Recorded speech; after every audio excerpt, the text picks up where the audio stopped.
할렐루야. 오늘도 진리의 말씀과 그리스도의 사랑으로 충만해지시길 축복합니다.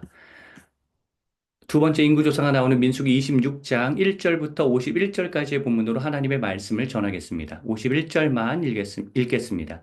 이스라엘 자손에 계수된 자가 60만 1730명이었더라. 아멘. 두 번째 인구조사를 신앙의 재정비라는 관점으로 읽을 수 있습니다.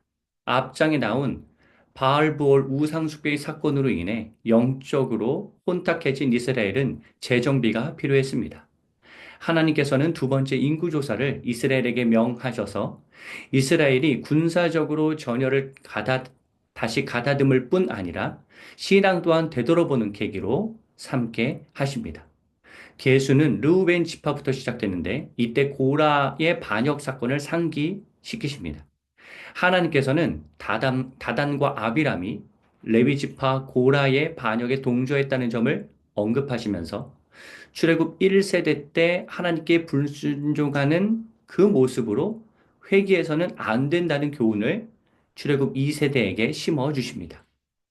그 가운데 하나님의 자비가 드러납니다.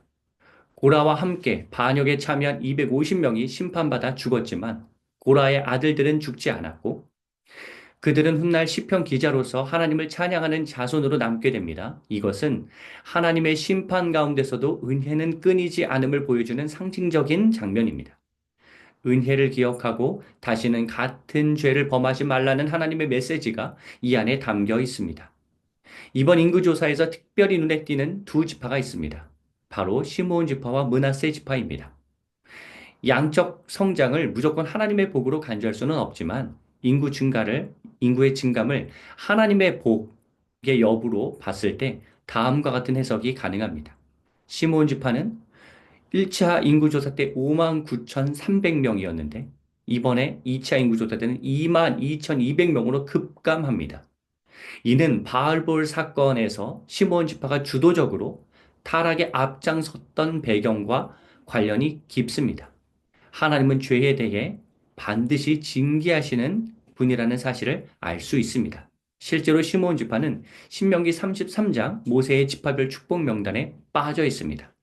한편 므낫세 지파는 3만 2,200명에서 5만 2,700명으로 크게 증가합니다. 믿음의 특별한 사건은 명시되어 있지 않지만 다음 27장에 자세히 나오는 슬로바 딸들을 통해 율법의 공의와 하나님의 정의를 세우는 데 기여한 점을 긍정적으로 평가할 수 있습니다. 그래서 이번 인구 조사에서는 에브라임 지파보다 므낫세 지파가 먼저 언급되는 구조적 변화가 생겨납니다. 물론 여호수아와 갈렙이 각각 에브라임 지파와 유다 지파인데도 므낫세 지파에 어떠한 공로가 있었는지 먼저 언급됩니다. 참고로 1차 때와 2차 때 동일하게 가장 많은 인구는 유다 지파입니다. 전체 인구를 살펴보면 1차 인구 조사 때와 비교했을 때 2차 인구 조사 때는 불과 1,820명만 줄어듭니다.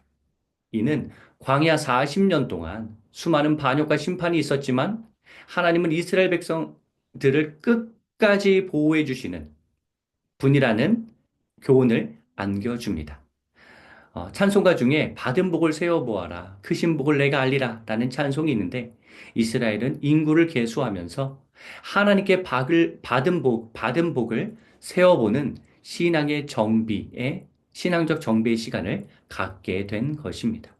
사랑하는 성도 여러분, 우리도 때때로 광야와 같은 시간을 지나며 흔들릴 수 있습니다. 하지만 하나님은 혼란 이후에 반드시 정비의 기회를 주십니다. 그 정비의 시간을 잘 활용하셔서 신앙을 되돌아보고 받은 은혜를 기억하며 죄에서 멀어지는 그러한 결단을 하기를 하나님께서는 원하십니다.